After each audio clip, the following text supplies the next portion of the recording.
Called that because we're having conversations about cars in cars. Or C.C.C.C.C.C.C for short. On today's episode of C.C.C.C.C.C, we're going to be talking about Cadillac's relocation, the Lamborghini Asterion, the BMW i9, and the new C63 AMG. So Cadillac has just introduced a new CEO, and along with the new CEO introduction, they're moving their global headquarters to New York City. This is a move from Detroit, and actually they are becoming their own independent business branch, so they can be responsible for themselves, for their product development and global manufacturing, all that stuff. Either way, most of the workforce is still staying in Detroit. All the manufacturing plants are staying there. They're simply building an office there, global headquarters for concept design and business things. They want to be in New York City where they have a lot of customers and there's a lot of high-rise luxury things there. It is an interesting move. They're trying to get more involved in the sophisticated lifestyle associated with New York City. Yep. Some other companies are doing things such as putting little headquarters in Silicon Valley for app development and things of that nature. But, global headquarters, that's a pretty big deal. It's no longer that Michigan roots, but Exactly. We'll see how it goes. I think it's wrong to move Cadillac away from Detroit. It's been there for so many years, over 100 years, and it's GM, the family there, is so tied into the Detroit area. But again, most of the workforce will still be in Michigan. Engineers will be there. The production plants are still staying where they are.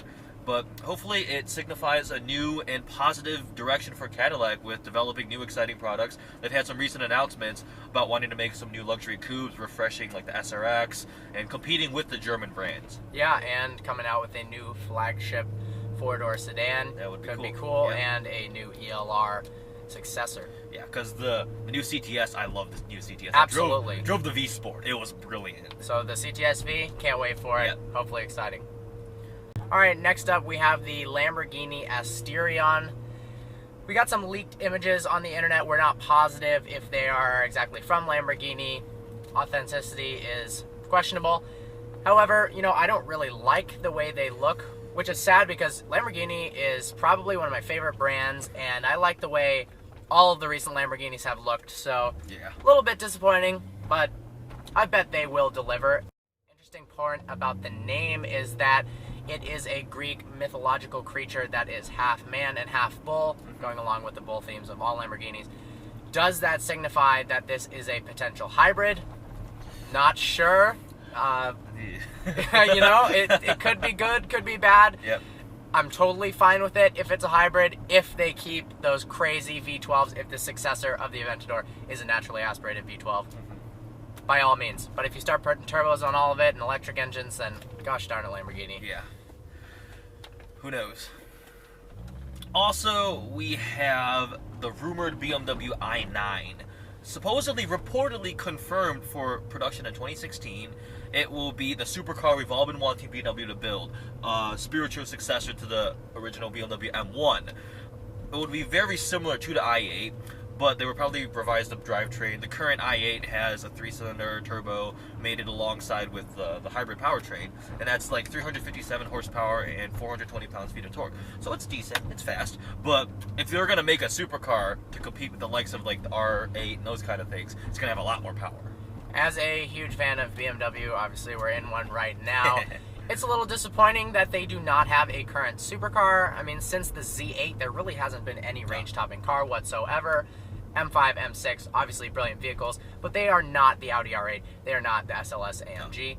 So this could be an awesome step forward, and it's going to be a hybrid. The i8s apparently are doing really well. So it'll be also perfect because 2016 is BMW's 100th anniversary. So introduce a new flagship range-topping supercar, halo car, right? Celebrate your 100-year anniversary. I'm excited for it. Last up, we have the new version of the Mercedes C63 AMG.